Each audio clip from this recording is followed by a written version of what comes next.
A letter of correspondence to the other towns. We, the freeholders and other inhabitants of Boston, in town meeting duly assembled, according to law, apprehending there is abundant reason to be alarmed that the plan of despotism, which the enemies of our invaluable rights have concerted, is rapidly hastening to a completion, can no longer conceal our impatience under a constant, unremitted, uniform aim to enslave us, or confide in an administration which threatens us with certain and inevitable destruction. But when, in addition to the repeated inroads made upon the rights and liberties of the colonists, and of those in this province in particular,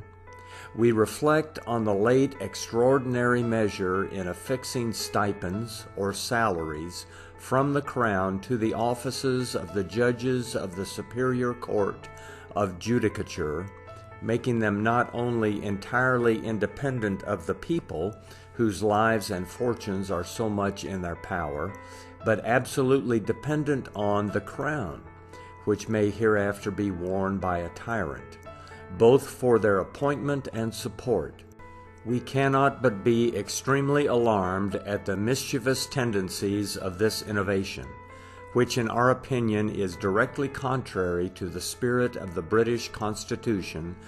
pregnant with innumerable evils, and hath a direct tendency to deprive us of everything valuable as men, as Christians, and as subjects entitled by the Royal Charter to all the rights, liberties, and privileges of native Britons. Such being the critical state of this province, we think it our duty on this truly distressing occasion to ask you, what can withstand the attacks of mere power? What can preserve the liberties of the subject when the barriers of the Constitution are taken away? The town of Boston, consulting on the matter above mentioned, thought proper to make application to the governor by a committee, requesting His Excellency to communicate such intelligence as he might have received relative to the report of the judges having their support independent of the grants of this province, a copy of which you have herewith in paper number 1. To which we received as answer the paper number 2. The town, on further deliberation, thought it advisable to refer the matter to the Great and General Assembly, and accordingly, in a second address, as number 3, they requested His Excellency that the General Court might convene at the time to which they then stood prorogued,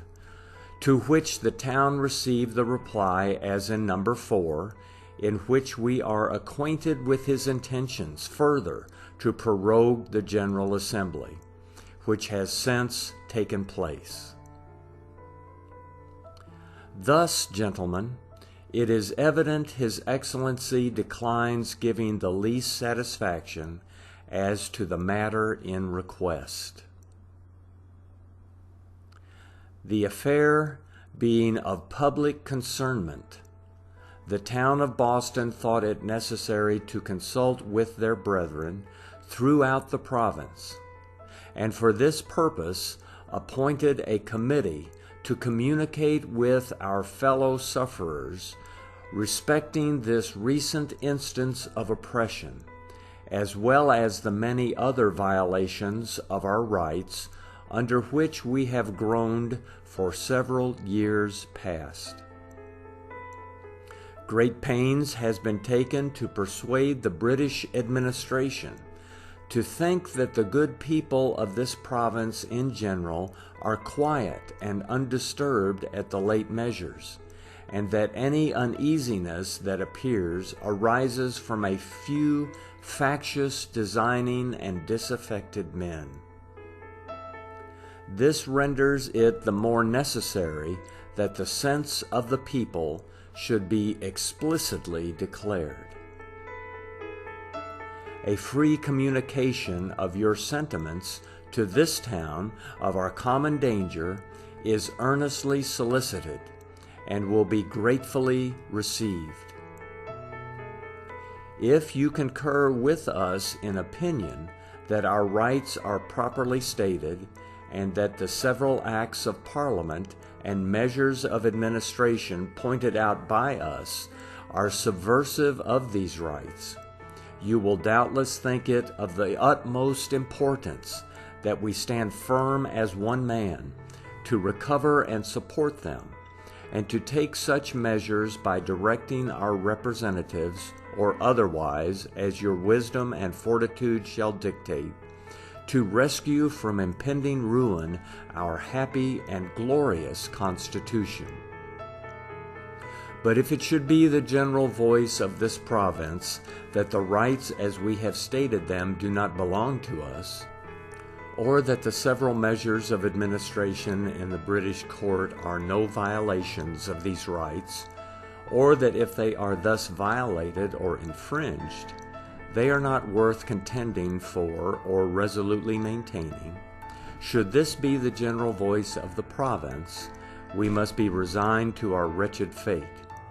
but shall forever lament the extinction of that generous ardor for civil and religious liberty which, in the face of every danger, and even death itself, induced our fathers to forsake the bosom of their native country and begin a settlement on bare creation. But we trust this cannot be the case. We are sure your wisdom, your regard to yourselves and the rising generation, cannot suffer you to doze or set supinely indifferent on the brink of destruction, while the iron hand of oppression is daily tearing the choicest fruits from the fair tree of liberty,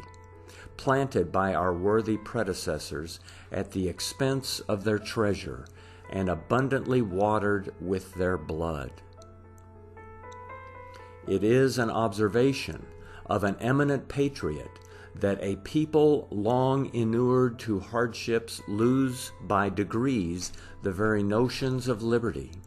They look upon themselves as creatures at mercy, and that all impositions laid on by superior hands are legal and obligatory. But thank heaven, this is not yet verified in America. We have yet some share of public virtue remaining. We are not afraid of poverty, but disdain slavery. The fate of nations is so precarious, and revolutions in states so often take place at an unexpected moment when the hand of power by fraud or flattery has secured every avenue of retreat, and the minds of the subject debased to its purpose, that it becomes every well-wisher to his country, while it has any remains of freedom, to keep an eagle eye upon every innovation and stretch of power in those that have the rule over us. A recent instance of this we have in the late revolutions in Sweden,